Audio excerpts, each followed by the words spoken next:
إن المتقين في مقام أمين في جنات وعيون يلبسون من سندس وإستبرق متقابلين. Now Allah has made many promises, and Shaytan has made many promises, and these are covered in the Quran. Long before us, Shaytan made a promise to Allah. قَالَ فَبِمَا أَغْوَيْتَنِي. He said, "O Allah, O my Lord, just as you have led me astray, لَأَقْعُدَنَّ لَهُمْ صِرَاطَكَ الْمُسْتَقِيمِ. I will surely sit on the straight path before them. ثُمَّ لَآتِيَنَّهُمْ مِنْ بَيْنِ أَيْدِيهِمْ وَمِنْ خَلْفِهِمْ وَعَنْ أَيْمَانِهِمْ وَعَنْ شَمَائِلِهِمْ وَلَا تَجِدُ أَكْثَرَهُمْ شَاكِرِينَ.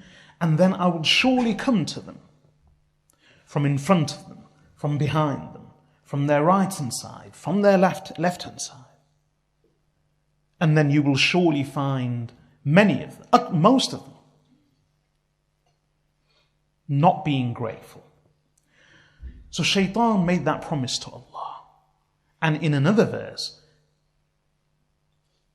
it's even more explicit. وَقَالَ لَأَتَّخِذَنَّ مِنْ عِبَادِكَ نَصِيبًا مَفْرُوضًا. O my Lord, I will surely take from your servants a fixed share, meaning some of your servants will be mine. I will claim them. I will claim a fixed share of your servants. وَلَأُضِلَّنَّهُمْ وَلَأُمَنِّيَنَّهُمْ وَلَآمُرَنَّهُمْ.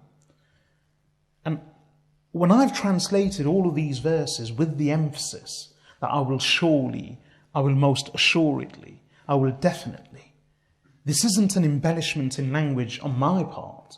This is the actual translation of the verses. The syntax and the format of these verses, every one of them is with emphasis. With emphasis, he said to Allah, وَلَأُمَنِّيَنَّهُمْ وَلَآمُرَنَّهُمْ وَلَأُضِلَّنَّهُمْ. He says, and I will most assuredly misguide them.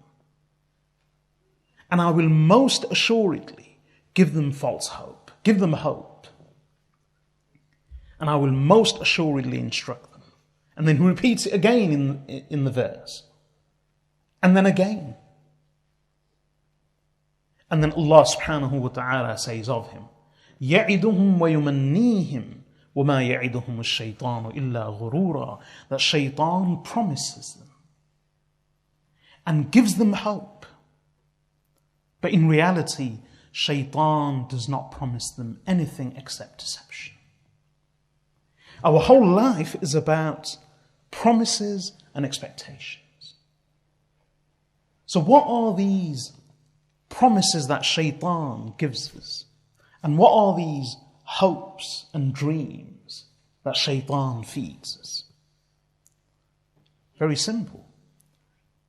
The love of the dunya, the love of wealth, the belief that we are only for this world, that there is nothing beyond, attachment to this world, the false promise and the false hope of riches, of wealth, and not just riches and wealth, but also of peace, of joy, of happiness, of tranquility, which we all seek. Shaitan gives us the false hope that we will discover this joy, this felicity, this bliss, this happiness, this tranquility in many different things, whether it's in food, drinks, substances, most importantly, in relationships, in wealth, in possessions, in goods, in belongings, in assets, in money, in fame, in prestige. Regardless of where and when Shaitan promises all of these things to us, It's a deception. And that's why Allah, He said to Allah, I will most assuredly lead them astray. I will most assuredly give them hope. I will most assuredly instruct them. Then they will disobey Allah, commit sins. It's a longer verse. Then at the end of it, Allah says, يَعِدُهُمْ وَيُمَنِّيهِمْ. He promises them and He feeds them hopes. وَمَا يَعِدُهُمُ الشَّيْطَانُ إِلَّا غُرُورًا. And Shaitan does not promise them anything except deception. We are surrounded by the promise of Allah and by the promise of Shaitan.